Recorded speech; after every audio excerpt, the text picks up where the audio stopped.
Yes, guys, breaking down the West Coast versus Richmond preseason game. West Coast won the game by 36 points and were way too good for a really young Richmond side. But of course, the scoreboard is not really what we're here for today in these practice games. It's kind of to look at the way that teams played and some of the new faces within there and kind of how that can make the teams look going into the 2025 season. So we'll start with a little bit about how the two teams played. I think it was pretty clear that Richmond were not wanting to move the ball very quickly. They looked to, chip it around the back line, just shift it laterally, try to open up the field and just keep, possession of the ball as much as they could. It was a little bit disappointing because I did want to see, players like Sam Lawler get some one-on-one contests down the field, and that wasn't really an option with the way that they played. But I can see the logic in it, just trying to protect those players. You don't really want as much contact on them, and just getting the ball in their hands and sort of feeling it and being able to control the tempo of the game for at least parts of it was probably something in the coach's thinking there. So West Coast, they were on the other hand a little bit more direct, and it probably is a bit of a shift away from how Adam Simpson has liked to play in the past. They look to go, long down to those key position forwards. They've got Oscar Allen down there, of course, who's a really powerful forward, as well as Jake Waterman. They've got some good contest winners in the forward half of the ground, so they look to do that. But I'll start with the Richmond backline. I think this is where probably their standout player for the day came, and that was Jacob Blight as that key interceptor. And I think Richmond really do have a strong player of the future here. They took him in the mid-season draft last year, and he was just super, super impressive in this game from a aerial intercepting point of view. He was so dynamic in that sense, but then he was also good with his distribution as well. So how they sort of lined up back there, they had Kajitsky and Miller taking those two bigger forwards, Archer Reed and also Oscar Allen that I mentioned. And then Blight was sort of able to play on the, third tall forward and just sort of swing across. And he did that really well. He knows how to read the play. And like I said, I just think they have a real player here, and he's definitely one that's going to be, he's starting to get to that point where he's locking into that side. I watched him in the VFL last year and he had a couple of massive games there. So really impressed with him. As far as the small defenders for Richmond went, you sort of had Smith, Tresice, and you had Banks, who looks like he's kind of switching into a halfback role. He was on kickouts. Of course, Jaden Short has to come into that defence as well. So someone's going to have to make way for him, and also someone's going to have to make way for Nick Vlosten as well. But for me, the one that really impressed me back there was James Tresice. I just really like the way that he moves, and I like the fact that he's got an aerial game as well. So if he can sort of team up there with Banks, and then you bring Jaden Short into the mould, and you've got Nick Vlosten back there, it looks like a really sort of modular back six that can kind of play in a variety of roles. So I like that part of the ground for Richmond. If we move to the midfield, a little bit more workmanlike and probably not as much to like here. Of course, the big standout was, and particularly for me being a draft person, Sam Lawler, I think was super, super impressive. I know it was only a practice game, but he was really, really dynamic, really exciting every time he got the ball. I think he had 5 shots on goal for the day, and some of his just, work into space in the forward half of the ground. His power is so noticeable. He didn't have a lot of impact from stoppage, I'd have to say. Probably more his defensive work, and I think he was probably instructed by the coaches to more, play on other players and just sort of see what they do. He's still got a lot of work to go in finding the footy around those stoppages.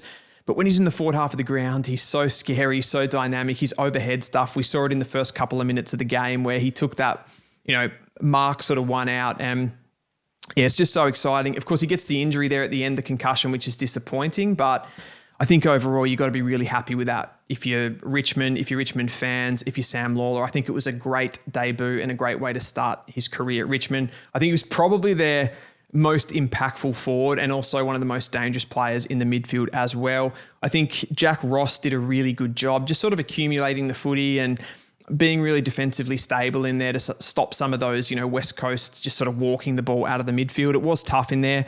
Thompson Dow in there as well. I don't really see him as someone that plays in the future. He's pretty good at getting his hands on the ball from stoppages, but that's about it for me. Doesn't offer a lot on transition. So they were in there. We saw Seth Campbell come into that midfield as well, which I think would be an interesting play. I really like him. I think he probably operates for the 2025 season, at least as that sort of high half forward that comes up to stoppage. But it was nice to see him get some time in there, and I think he's a really good one for the future.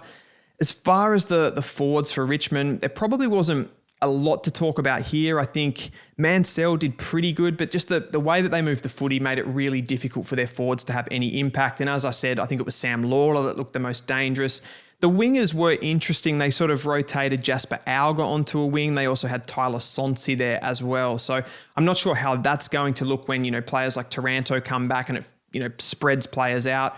I think you're going to see still someone like a Sam Banks play a little bit of wing time. Hugo Ralphsmith, who I think picked up an injury there, will probably play some wing time as well. But all in all, I think it was a pretty good look at Richmond.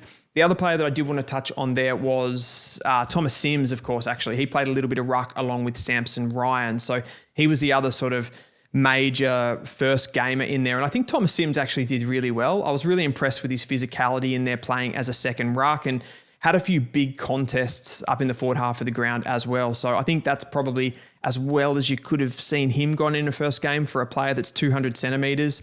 Of course, he's going to need some time to get a little bit stronger and a little bit more physical, but I think he moved really well and showed some of the things that he can do.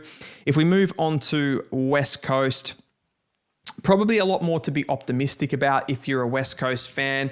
I think we'll start off with probably that forward half of the ground. I think Elijah Hewitt, his work, playing more as a midfielder, but his work at the forward half stoppages was really noticeable. That goal that he kicked in the first quarter was breathtaking, how he burst away from the stoppage, just so explosive, so impactful.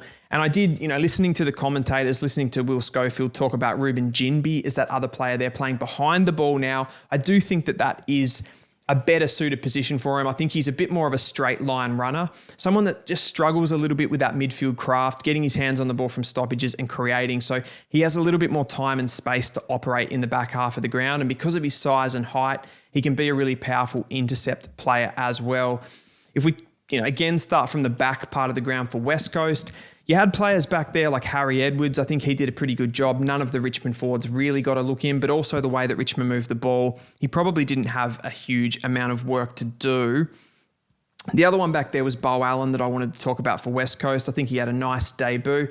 Didn't have a lot of the footy, but he did take a couple of nice intercepts back there, and he did use the ball pretty well. Some of his sort of explosive, dynamic runs off halfback look really eye-catching as well. So again, certainly one for the future, and looks like he's going to get a game on that sort of opposite halfback flank to Ruben Ginbey. And I think that's a really, really dynamic pairing that they've got there as well.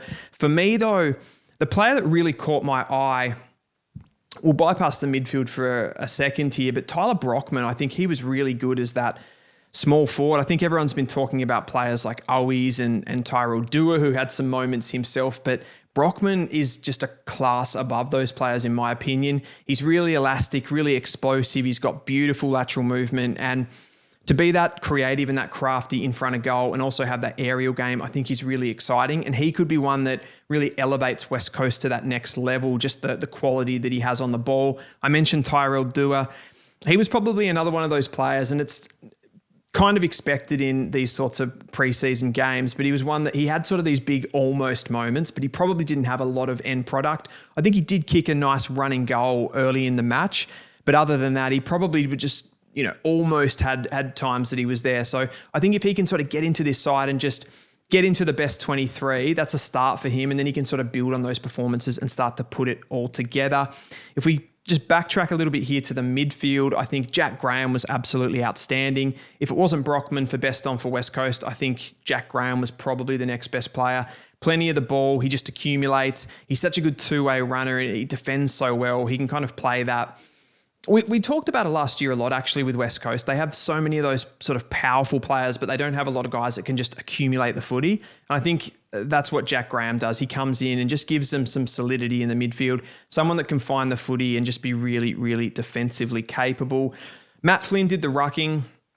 It'll be nice to have him back. I mean, I'm not a big one for the sort of the tap work and those sorts of things, but I thought he competed really well, and I think he can build on that performance and give them a bit of an elevation. Talking about the forwards, Archer Reid, Oscar Allen, I think particularly early Archer Reid looked pretty dangerous, but he probably faded out of the game as it went on, and it was really more about the small forwards and those sort of rotund contest winners in the forward half of the ground like Dewar, like Brockman. And I was also really impressed actually with Ned Long, who I thought had an awesome game as well. Liam Baker, a pretty tidy debut. Didn't sort of do anything outstanding, but I think, again, he's going to come into that side and just elevate things a little bit. And that's really all you can hope when you get a player like that from another club. So a good day for West Coast, but I think a lot of promising signs for Richmond as well. Both of these teams have plenty of players to come back into the fold, and that will change things. So we'll probably do an updated best 23 at some point of those two teams just to see